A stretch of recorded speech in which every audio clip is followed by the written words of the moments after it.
26 ছেপ্টেম্বৰত জোনাইত আহিব মুখ্যমন্ত্ৰী ডক্টৰ হিমন্ত বিশ্ব শৰ্মাই। এলৈ জোনাইৰ চিমেণ্ট চাপৰিত দিনে নিশাই মিত্ৰজোঁটৰ নেতা কৰ্মীসকলে অব্যাহত ৰাখিছে ব্যাপক প্ৰস্তুতি। 26 ছেপ্টেম্বৰত জোনাইৰ চিমেণ্ট চাপৰিত উপস্থিত হৈ জোনাই বিধানসভা সমষ্টিৰ অন্তৰ্গত 37,000 আত্মসহায়ক গোটৰ মহিলাক অহা বিতৰণ কৰিব মহিলা উদ্যমিত অভিযানৰ আঁচনিৰ চেক।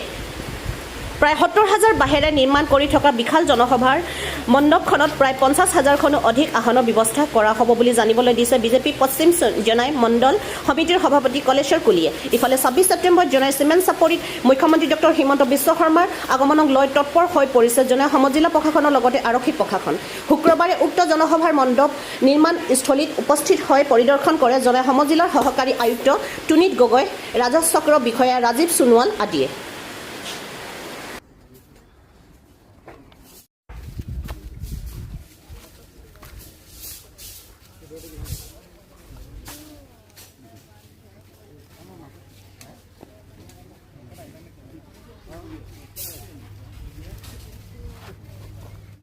আমাৰ বহু আকাংক্ষিত বিশেষকৈ ধেমাজি জিলাৰ জোনাই সমষ্টিত আমাৰ 3খন মণ্ডল কমিটি আছে।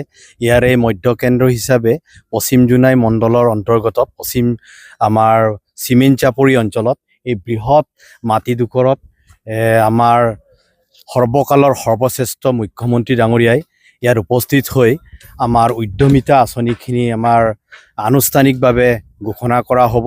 আৰু জোনাই সমষ্টিৰ আমাৰ প্ৰায় 37,000 মহিলা ইয়াত আত্মসহায়ক গোটক বিশেষকৈ আত্মসহায়তা গোটত জড়িত মহিলাসকলক আমি তেওঁৰ মুখ্যমন্ত্ৰীৰ উপস্থিতিত এইখিনি দিয়া হ'ব। তাৰ কাৰণে আমি বিশেষকৈ জোনাই সমষ্টিবাসী হিচাপে আমি গৌৰৱান্বিত আৰু আনন্দিত।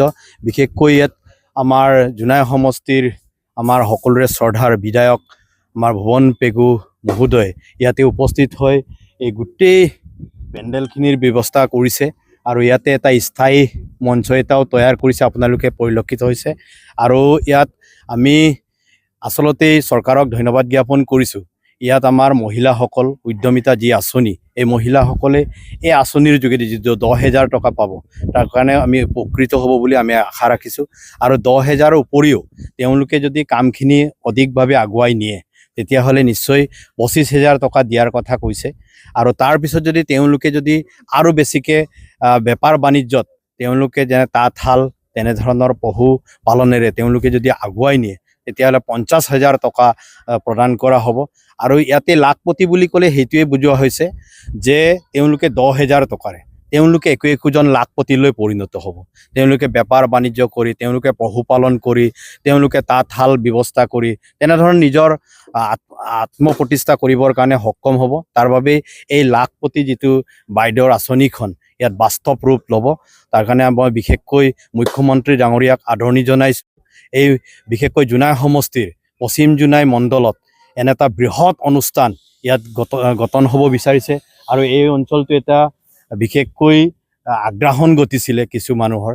এতিয়া এই জানিব পৰা মতে এইটো এটা বৃহৎ এটা ফিল্ড ইয়াত স্থাপিত হ'বগৈ, সুন্দৰ এটা ফিল্ড খেলপথাৰ এটা স্থাপিত হ'ব বুলি আমি জানিব পাৰি আনন্দিত হৈছোঁ।